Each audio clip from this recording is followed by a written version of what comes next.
Hi hello friends, good morning. ನಾನು ನಿಮ್ಮ ಪ್ರೀತಿಯ ಕುಮಾರ. ಮಾಡುವ ದೊಡ್ಡ ಮಂದಿಗೆ ನನ್ನ ನಮಸ್ಕಾರಗಳು. ಇವತ್ತು ಈ ನಿಮ್ಮ ಕುಮಾರ ಯಾವ ವಿಷಯ ಹೇಳ್ತಾನಪ್ಪ ಅಂತಂದ್ರೆ rich dad poor dad. Almost ಅಲ್ಲಿ ನಿಮ್ಗೆಲ್ರಿಗೂ ಗೊತ್ತಿರಬೇಕು ರಿಚ್ ಡ್ಯಾಡ್ ಪುವರ್ ಡ್ಯಾಡ್ ಆ ಬುಕ್ ಆಲ್ಮೋಸ್ಟ್ ಅಲ್ಲೂ ಸ್ವಲ್ಪ ತಿಳ್ಕೊಂಡಿರೋರಿಗೆ ಗೊತ್ತಿರುತ್ತೆ.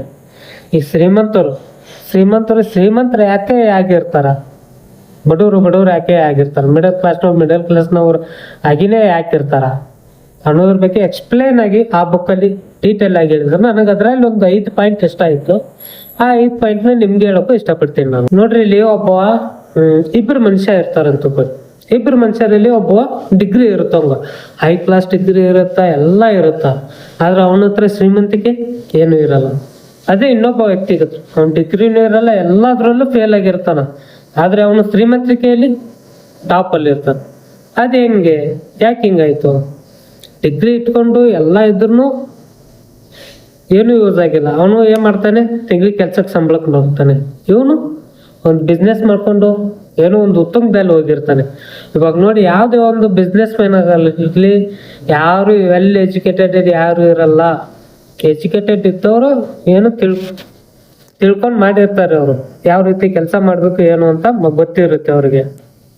ಇನ್ನು ಅದರಲ್ಲಿ ಬರುವಂತ ಫಸ್ಟ್ ಪಾಯಿಂಟ್ ಯಾವ್ದಪ್ಪ ಅಂತಂದ್ರೆ, ಶ್ರೀಮಂತರು ಯಾವಾಗ್ಲೂ ಹಣಕ್ಕಾಗಿ ಕೆಲಸ ಮಾಡೋದಿಲ್ಲ. ಹೆಂಗೆ ಶ್ರೀಮಂತರು ಹಣಕ್ಕಾಗಿ ಕೆಲಸ ಹೆಂಗ್ ಮಾಡೋದಿಲ್ಲ ನೋಡಿ. ಇವಾಗ ಒಬ್ಬ ವ್ಯಕ್ತಿಗೆ ತಿಂಗಳು ಸ್ಯಾಲ್ರಿ ಇರುತ್ತೆ, ಅಂದ್ರೆ ಮಂತ್ಲಿ ಸ್ಯಾಲ್ರಿ ಇರುತ್ತೆ. ಅವನೇನ್ ಮಾಡ್ತಾನೆ, ಇದಕ್ಕೆ ಆ ಸ್ಯಾಲ್ರಿಗೆ ಕಮಿಟ್ಮೆಂಟ್ ಇರ್ತಾನೆ. ಅವ್ನು ತಿಂಗಳು ಕೊನೆಯಲ್ಲಿ ತನ್ನ ಸ್ಯಾಲ್ರಿಗಾಗಿ ವೇಟ್ ಮಾಡ್ತಾ ಇರ್ತಾನ. ಅವನು ಆ ತಿಂಗಳ ಸ್ಯಾಲ್ರಿ ಬಂದ ತಕ್ಷಣ ಅವ್ನ ಕಮಿಟ್ಮೆಂಟ್ಸ್ ಏನಿದೆ ಅದನ್ನ ಸಾಲ್ವ್ ಮಾಡಕ್ ಪ್ರಯತ್ನ ಪಡ್ತಾನೆ. ಅದನ್ನ ಬಿಟ್ರೆ ಶ್ರೀಮಂತರಾಗೆ ಇರಲು ಕಾರಣ ಏನು?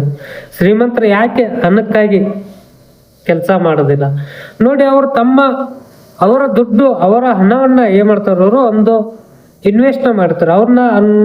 ಅವ್ರ ದುಡ್ಡನ್ನ ಅವ್ರು ಏನ್ ಮಾಡಿರ್ತಾರೆ, ಒಂದು ಕೆಲ್ಸಕ್ಕಾಗಿ ತೊಡಗಿಸಿರ್ತಾರ. ದುಡ್ಡನ್ನೇ ಕೆಲ್ಸಕ್ಕೆ ಇಟ್ಟಿರ್ತಾರ.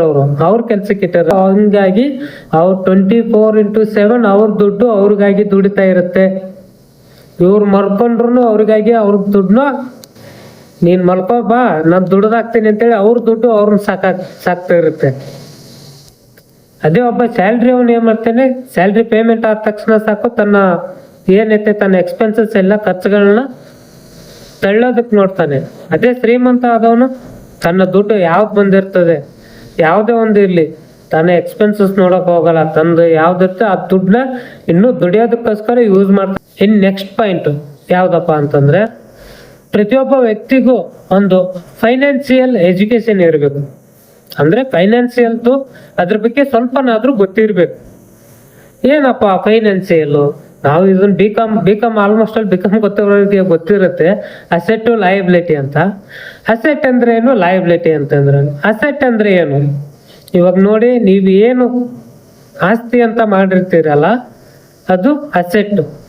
ಲಯಬಿಲಿಟಿ ಅಂದ್ರೆ ನಿಮ್ಗೆ ಖರ್ಚಾಗ್ತಾ ಇರ್ಬೇಕು. ಇವಾಗ ಸಪೋಸ್ ಒಂದು ಎಕ್ಸಾಂಪಲ್, ಶ್ರೀಮಂತರು ಯಾವ ರೀತಿ ಶ್ರೀಮಂತ ಆಗ್ತಾರೆ ಅದು ಆ ರೀತಿನೇ ಎಕ್ಸಾಂಪಲ್ ತಗೊಳ್ಳೋಣ. ಇವಾಗ ನೋಡಿ, ಅಸೆಟ್ ಅಲ್ಲಿ ಶ್ರೀಮಂತರು ಏನ್ ಮಾಡ್ತಾರೆ, ಒಂದು ಮನೇನ ಪರ್ಚೇಸ್ ಮಾಡ್ತಾರೆ. ಮನೇನ ಪರ್ಚೇಸ್ ಮಾಡ್ಬಿಟ್ಟು ಒಂದು ಬಾಡಿಗೆ ಕೊಡ್ತಾರೆ. ತಿಂಗಳು ಬಾಡಿಗೆನೆ ಅನ್ನಿಸ್ತಾರೆ. ಅದೇ ಒಬ್ಬ ಮಿಡಲ್ ಕ್ಲಾಸ್ ಹುಡುಗ, ಅವನು ಅಸೆಟ್ ಅಂತ ತಿಳ್ಕೊಂಡು ಬೈಕ್ ಇಲ್ಲಾಂದ್ರೆ ಕಾರ್ನ ತಗೊಂತಾನೆ. ಆದ್ರೆ ಅದು ಅಸೆಟ್ ಅಲ್ಲ, ಲಯಬಿಲಿಟಿ. ಹೆಂಗೆ? ಇವಾಗ ನೋಡಿ, ಕಾರ್ ತಗೊಂಡವನೇ ಬೈಕ್ ತಗೊಂಡವನೆ ಅಂತಂದ್ರೆ ಅದಕ್ಕೆ ಸರ್ವಿಸ್ ಮಾಡಿಸ್ಬೇಕು, ಪೆಟ್ರೋಲ್ ಹಾಕ್ಬೇಕು. ಒಂದಿಷ್ಟು ವರ್ಷ ಆದ್ಮೇಲೆ ಅದ್ರ ಡಿಮ್ಯಾಂಡೇ ಹೋಗ್ಬಿಡುತ್ತೆ. ಇವಾಗ ತಗೊಂಡಿರೋ ಗಾಡಿ ಇನ್ನೊಂದು ವರ್ಷ ಆದ್ಮೇಲೆ ಅದೇ ರೇಟಿಗೆ ಹೋಗಲ್ಲ. ಅದೇ ಒಂದು ಮನೆ ತಗೊಂಡು ಮನೆ ಬಾಡಿಗೆ ಎಲ್ಲ ಅದಾದ್ಮೇಲೆ ಆ ಬಿಲ್ಡಿಂಗ್ ಡೆಮಾಲಿಶ್ ಆದ್ರೂ ಅವನ ಜಾಗಕ್ಕಾದ್ರೂ ಅದಕ್ಕೆ ಅವ್ನ ಮನೆಗೆ ಎಷ್ಟು ಕಟ್ಟಿರ್ತಾನೋ ಅದ್ರ 10% ಆದ್ರೂ ರೇಟ್ ಹೋಗಿರುತ್ತೆ ಅವಾಗ. ಹಿಂಗಾಗಿ ಶ್ರೀಮಂತರಾಗಿರ್ತಾರೆ. ಇವಾಗ ನೋಡಿ, ಮಿಡಲ್ ಕ್ಲಾಸ್ ಶ್ರೀಮಂತರಿಗೆ ಏನ್ ವ್ಯತ್ಯಾಸ ಅಂದ್ರೆ, ಅವ್ರದ್ದು ಅಸೆಟ್ ಇಷ್ಟು ಇರುತ್ತೆ, ಶ್ರೀಮಂತ ಅವ್ರದ್ದು ಲಯಬಿಲಿಟಿ ಇಷ್ಟು ಇರುತ್ತೆ. ಅದೇ ಒಬ್ಬ ಮಿಡಲ್ ಕ್ಲಾಸ್ನ ಒಂದು ಲಯಬಿಲಿಟಿ ಇಷ್ಟು ಇರುತ್ತೆ, ಅಸೆಟ್ ಇಷ್ಟೇ ಇರುತ್ತೆ. ಇದೊಂದು ಅರ್ಥ ಮಾಡ್ಕೊಳ್ಳಿ. ಇನ್ನ next point, own your business ಅಂದ್ರೆ ನಿಮ್ದೇ ಆದಂತ ಸ್ವಂತ ಬಿಸ್ನೆಸ್ ಅನ್ನ ಪ್ರಾರಂಭಿಸಿ. ಒಮ್ಮೆ ದುಡ್ಡು ಅಲ್ಲಿ ನಿಮ್ಮ ಅಪ್ಪ ತಂದು ಕೊಡ್ತಾನ ಅಂತ ಕೇಳಕ್ ಹೋಗ್ಬೇಡ್ರಿ. ದುಡ್ಡು ಯಾರು ಇದನ್ನ ತಂದು ಕೊಡಲ್ಲ. ಇವಾಗ ಏನ್ ಕೆಲಸ ಮಾಡ್ತಿದಾರ ಅದ್ರಲ್ಲೂ ಕೂಡಿಟ್ಕೊಂಡು ಏನೋ ಒಂದು ಚಿಕ್ಕದಾಗಿ ಪ್ರಾರಂಭಿಸಿ, ಅಲ್ಲೊಂದು ಯಾವ್ದಾರ ಒಂದು ಇದ್ರ ಮೇಲೆ ಇನ್ವೆಸ್ಟ್ಮೆಂಟ್ ಆದ್ರೂ ಮಾಡಿ, ಮುಂದೊಂದಿನ ಅದೇ ನಿಮ್ಗೆ ದೊಡ್ಡ ಲಾಭ ಆಗಿ ಇದಾಗುತ್ತಾ. ಕಂಟಿನ್ಯೂ ಇದೇ ಕೆಲಸ ಮಾಡ್ಕೊಂಡು ಹೋದ್ರೆ ಯಾವತ್ತೂ ಆಗಲ್ಲ.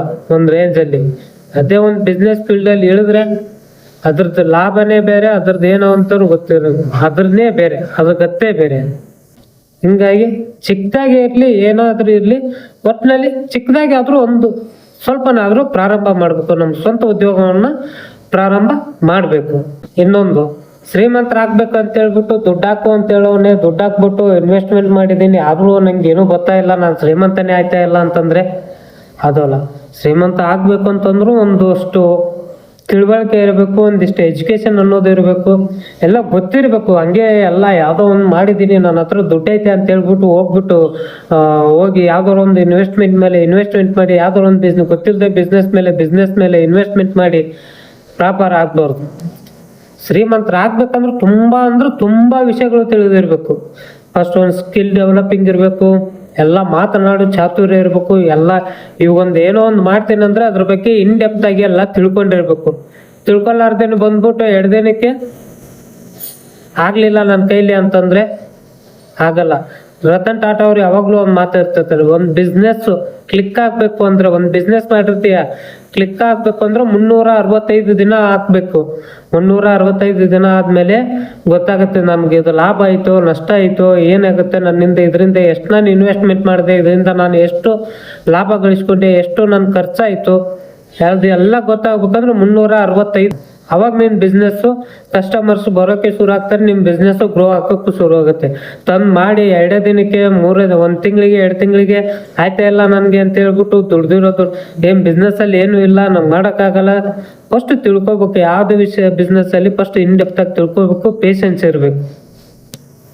ಇನ್ನೊಂದು ಶ್ರೀಮಂತರಾಗೋಕ್ಕೂ ನಿಮ್ಮಲ್ಲಿನೇ ಒಂದಿಷ್ಟು ಅಡೆತಡೆಗಳಿದಾವೆ. ಏನೇನಪ್ಪ ಅಡೆತಡೆಗಳು?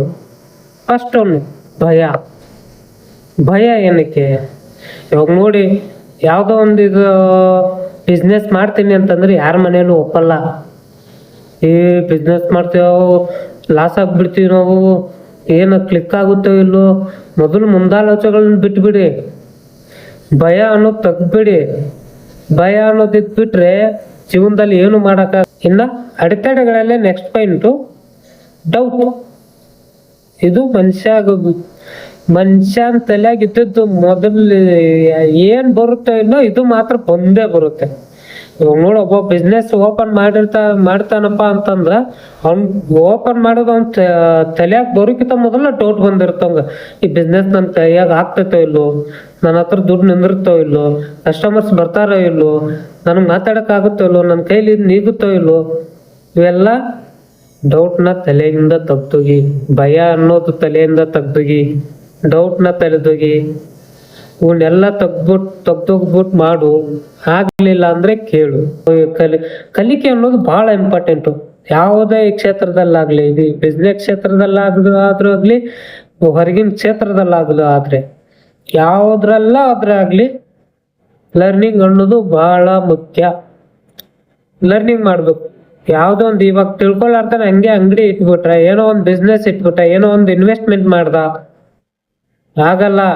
ಯಾವ್ದು ಅದರಿಂದ ಅದನ್ನ ಲರ್ನಿಂಗ್ ಮಾಡ್ದೇನೆ ಏನು ಕೆಲಸ ಆಗಲ್ಲ. ತಿಳ್ಕೊಬೇಕು, ಇನ್ ಡೆಪ್ತ್ ಆಗಿ ತಿಳ್ಕೊಂಡ್ಬಿಟ್ಟು ನೆಕ್ಸ್ಟ್ ಮಾಡ್ಬೇಕು. ಮಾಡ್ದೇನೆ ನನಗೆ ಏನು ತಿಳ್ಕೊಳಾರ್ತಾನೆ ಇನ್ವೆಸ್ಟ್ಮೆಂಟ್ ಮಾಡಿ ಯಾವ್ದೋ ಒಂದು ಬಿಸ್ನೆಸ್ ಮಾಡಿ ಆಯ್ತಾ ಇಲ್ಲ ಗುರು, ನಂಗೆ ಇದೇನ್ ಅದ್ರಲ್ಲಿ ಲಾಭ ಇಲ್ಲ, ಬರೀ ಲಾಸ್ ಆಯ್ತು, ನಂಗೆ ನಷ್ಟ ಆಯ್ತು, ನನ್ಗೆ ಇದರಿಂದ ಏನು ಬರ್ತಾ ಇಲ್ಲ ಅಂತ ಹೇಳಿದ್ರೆ ಇದು ಏನು ಕೆಲಸ ಆಗಲ್ಲ. ಅದಕ್ಕೆ ಫಸ್ಟ್ ನಾವು ಲರ್ನಿಂಗ್ ನ ಮಾಡ್ಬಿಟ್ಟು ಯಾವ್ದೇ ಕ್ಷೇತ್ರ ಆಗ್ಲಿ, ಬಿಸ್ನೆಸ್ ಆಗ್ಲಿ, ಇನ್ವೆಸ್ಟ್ಮೆಂಟ್ ಆಗ್ಲಿ, ಅದ್ರಲ್ಲಿ ನಮ್ಮನ್ನ ನಾವು ತೊಡಗಿಸ್ಕೋಬೇಕು. ಅವಾಗ ತಾನೇ ಸಕ್ಸಸ್ ಅನ್ನೋದು ಕಾಣ್ತೀವಿ ನಾವು. ಇದು ಇಷ್ಟ ಆಗಿತ್ತು ರಿಚ್ ಡ್ಯಾಡ್ ಪೂರ್ ಡ್ಯಾಡ್ ನಾನು ಕಲ್ತಂತ ಒಂದಿಷ್ಟು ಪಾಯಿಂಟ್ಸ್ಗಳು ನಿಮ್ಗೆ ಉಪಯುಕ್ತ ಆಗಿದೆ ಅಂತ ನಾನು ತಿಳ್ಕೊಂಡಿದ್ದೀನಿ. ನಮಸ್ಕಾರ. ಶೇರ್ ಮಾಡಿ, ಸಬ್ಸ್ಕ್ರೈಬ್ ಮಾಡಿ, ಲೈಕ್ ಮಾಡಿ. ಧನ್ಯವಾದ.